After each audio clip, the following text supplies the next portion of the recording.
उमेदवारी जी आहे ती कायम ठेवली, माघारी घेण्याचं आवाहन केलं जातं, तुम्ही घेतलेलं नाही आहे.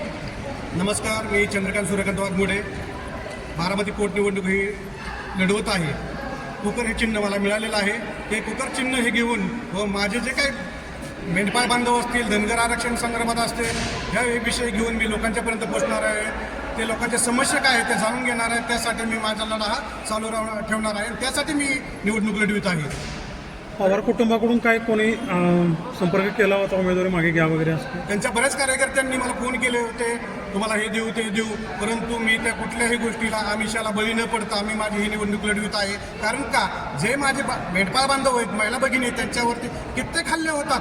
त्या हल्ल्या विषयावरती हे सरकार अजूनही कुठल्या गोष्टीवरती त्यांच्यावरती काही गोष्टी पोलिसांना असं काय दबाव आणू शकत नाहीत किंवा त्यांच्यावरती म्हणजे त्यांना न्याय देऊ शकत नाहीत.